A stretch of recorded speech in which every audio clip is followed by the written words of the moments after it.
Bismillahirrahmanirrahim. Alhamdulillah awake masih diberi nikmat, mugi-mugi saged istiqomah manfaat barokah fid dini wa dunya wal akhirah. Qauluhu faslun ay hada faslun utawi kikono fasal suwiji. Ta'bire fasal wa ida ardoat al mar'atu bila baniha waladan. Lah iki masuk pada pembahasan rontok atau menyusui.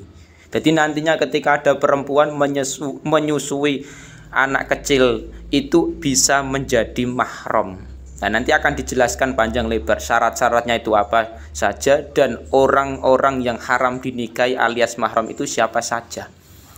Qaluhu wa idza ardoat lan ing dalem nalikane nyusoni sapa almar'atu sapa wong wedok oleh nyusoni mau bila baniha kelawan pewane mar'ah nyusoni waladan ing anak. Ketika ada seorang perempuan menyusui anak kecil, jadi anaknya orang lain misalkan, soro mongko dadi, jawab ida soro mongko dadi sopo arodi usopo anak kang den susoni, dadi iku waladaha iku anake mar'ah. Ketika ada seorang perempuan, misalkan Fatimah, umur 30 tahun misalkan, menyusui anaknya tetangga yang dititipkan gimau. Anaknya misalkan anaknya Zainab, namanya Zaid, terus disusui oleh Fatimah, bukan ibu kandungnya yang menyusui, itu bisa menjadi anak sebab mahram, sebab rodok. Jadi artinya nantinya itu bisa menjadi mahram dan tidak boleh dinikah. Tapi dengan dua syarat, bisyarta ini kelawan syarat loro, ahaduhuma utawi salah sijine syarat loro, iku ayakuna iku yen to ana iku lahu iku keduwe rodek apa dunal haulaini apa kurang saking 2 tahun. Jadi syarat pertama, anak kecil bisa menjadi mahram sebab rondok iku dengan catatan ketika umurnya disusui iku belum mencapai 2 tahun hijriyah. Jadi 2 tahun hijriyah bukan masehi, hijriyah. Jadi misalkan ada anak kecil Zaidun terus disusui oleh Fatimah, yang mana Zaidun iku umurnya baru 1 tahun, iku bisa menjadi rodok, bisa menjadi mahram sebab menyusui kimau. Sehingga dua wasani utawi kang kaping pindho iku antur diahu iku yen to nyusoni sapa mar'ah nyusoni hu ing rodek, nyusoni mau khamsa radaatin kelawan 5 pira-pira susonan sifate mutafarriqatin ingkang pisah-pisah. Jadi nantinya syarat yang kedua iku ketika menyusui anak tersebut ya kuwi Zaid iku minimal 5 sedotan susunan yang pisah-pisah. Jadi 5 kali susuan iku bisa menjadikan mahram sebab rodok. Jadi syarat yang pertama memang harus umurnya belum mencapai 2 tahun. Jadi misalkan umurnya 3 tahun disusui oleh Fatimah, ya nggak bisa menjadi mahram. Jadi ketika nantinya seorang laki-laki anak kecil Zaidun itu disusui sudah mencapai umur 3 tahun, itu tidak bisa menjadi rodok, tidak bisa menjadi mahram sebab susuan. Syarat yang kedua juga harus terpenuhi. Jadi ketika nantinya misalkan ada anak kecil meskipun toh umur belum mencapai 2 tahun, katakanlah 1 tahun Zaidun ini mau, umur 1 tahun disusui oleh Fatimah, tetangganya sendiri, belum mencapai 5 kali sedotan susu iki mau. Misalkan lagi 1 sedotan terus wes. Nah, itu belum bisa dikatakan rondok, belum bisa dikatakan mahram. Jadi minimal 5 kali. 5 kali secara terpisah-pisah iki mau. Mulane wayasiru. Lah iki bahas masalah hukumnya nantinya. Istrinya itu ketika punya suami bisa menjadi mahram atau tidak dan lain-lain pada anak yang disusui iki mau. Wayasiru lan dadi sapa zaujuha sapa bojo lanange murdiah. Jadi suami dari perempuan yang menyusui Zaid iki mau bisa menjadi aban, iku dadi bapake. Lahu kedue rondik. Suami yang menyusui, suami dari Fatimah yang menyusui Zaid iki mau, iku bisa menjadi bapak rodok, bapak dari mahram sebab rodok iki mau. Jadi artinya ketika nantinya kok Fatimah menyusui anak kecil laki-laki ataupun perempuan, misalkan perempuan lah, katakanlah namanya mau misalkan Hindun umur 1 tahun Hijriyah, terus disusui oleh Fatimah. Lah Fatimah punya suami. Maka suami iki menjadi bapak rondok dari Hindun ki mau. Artinya menjadi mahram, tidak boleh dinikah. Tidak hanya itu nantinya, wayah rumulan haram.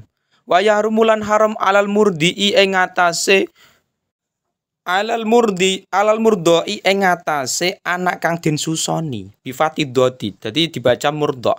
Apa atazwiju apa rabi ilaiha maring murdiah.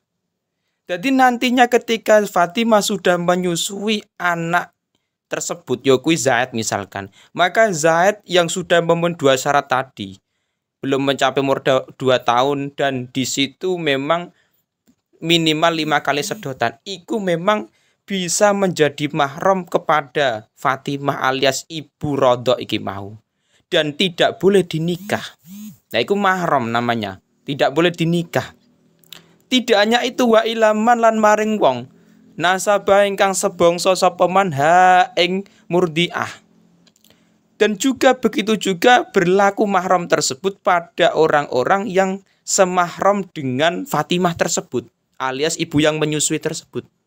Jadi misalkan Fatimah punya adik laki-laki, itu juga bisa mahram kepada Zaid, anak yang disusui mau. Atau misalkan punya adik perempuan Fatimah punya adik perempuan, maka adik perempuannya Fatimah yang semahram mau juga tidak boleh nikah dengan Zaid yang statusnya adalah mahram sebab rondok. Rondok dari Fatimah tadi. Jadi orang-orang yang semahram dengan Fatimah alias ibu yang menyusui, perempuan yang menyusui Zaid iku mau, iku juga berlaku mahram. Jadi tidak boleh dinikah.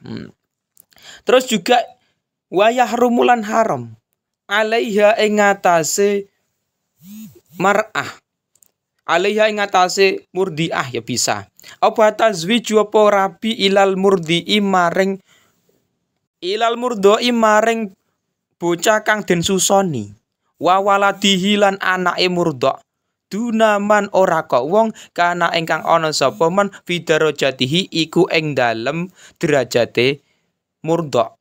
Jadi ngeten, ketika nantinya ada Zaidun yang umurnya belum mencapai 2 tahun dan memenuhi syarat-syarat rondok dengan Fatimah, maka tidak hanya mahram yang ada pada keluarga Fatimah itu juga berlaku pada Zaid, tapi juga Zaid mahramnya anake Zaid, anak dan cucu-cucunya terus sampai ke bawah itu juga berlaku mahram dengan Fatimah. Artinya ketika Zaid pernah disusui oleh Fatimah, maka anak Zaid, anak cucu dan seterusnya itu juga tidak boleh nikah dengan Fatimah karena sebab mahram. Jadi itu hanya berlaku pada anak Zaid. Anak Zaid itu mahram pada Fatimah. Tidak kok dunaman gana fi darajati, tidak berlaku pada orang yang satu derajat dengan Zaid. Misalkan sapa ka ikhwatihi, dulure Zaid misalkan. Zaid punya dulur, punya saudara laki-laki atau perempuan, itu tidak bisa menjadi mahram pada ibu yang menyusui. Bedakan. Jadi yang bisa berlaku itu anak turunnya Zaid, itu mahram kepada Fatimah, ibu perempuan yang menyusui Zaid. Tetapi kalau saudara-saudaranya Zaid itu tidak bisa menjadi mahram pada Fatimah. Bedakan. Nah, ini perlu dibedakan dan memang hukumnya juga tidak sama. Au a'la utawa luwe dhuwur daro tobakotan apane pangkate minhu saking rodi. Atau lebih tingkatannya lebih atas. Misalkan sapa ka'maihi. Misalkan pamane Zaid. Jadi paman-pamane Zaid, Pak D atau Pak Li Zaid itu juga tidak bisa berlaku mahram kepada Fatimah, perempuan yang pernah menyusui Zaid. Jadi artinya ngeten, ketika nantinya di suatu masalah di masyarakat juga mungkin ada yang terjadi. Ada anak kecil, misalkan Zaid dititipkan kepada tetangganya perempuan, terus nangis. Akhirnya dari yang dititipiku Fatimah iki mau, perempuan yang dititipi, iku akhirnya menyusui kepada anak tersebut. Nah biasanya terkadang ada yang demikian. Nah, ketika disusui umur belum mencapai 2 tahun Hijriah dan 5 kali sedotan, maka iku bisa menjadi mahram. Artinya haram dinikah. Dan iku juga berlaku anak susuan tersebut, Zaid iku mau juga mahram kepada anaknya perempuan yang menyusui. Anaknya Fatimah misalkan. Fatimah punya anak perempuan, juga mahram kepada Zaid. Tidak boleh dinikah. Nah, ini juga terkadang ada di masyarakat, Amit Sewu. Makanya ketika nantinya di masyarakat kok ada anaknya Fatimah misalkan, perempuan yang pernah menyusui Zaid kok nikah dengan Zaid, anak yang tunggal suson iki mau, maka harus dipisah. Jadi misalkan sudah nikah 1 tahun harus dipisahkan karena itu haram, mahram sebab rodok. Makanya ketika di masyarakat kita ada anak kecil jangan langsung disusui. Karena yang dikhawatirkan sewaktu saat ketika nantinya kok anaknya Fatimah kok tidak tahu bahwa yang dinikahi adalah mahram sebab rondok, itu juga masalah nantinya. Nah, penting. Jadi memang meskipun toh Zaid itu bukan anak kandung Fatimah, tapi bisa menjadi mahram dengan adanya rondok atau menyusui. Nah, ini misalkan kok di masyarakat sudah terjadi demikian, anak Fatimah dengan Zaid kok nikah, ya wes harus dipisah memang. Nah, repotnya kalau memang sudah berkeluarga, berketurunan. Nah, itu juga repot nantinya. Nah, makanya pikirkan dulu ketika ada perempuan yang mau menyusui anak kecil laki-laki yang belum mencapai 2 tahun Hijriah. Ketika nantinya suatu saat kok menjadi mahram, itu repot ya, memang tidak boleh dinikahkan dengan anaknya dia sendiri. Lagi di masyarakat juga ada, terkadang juga terjadi.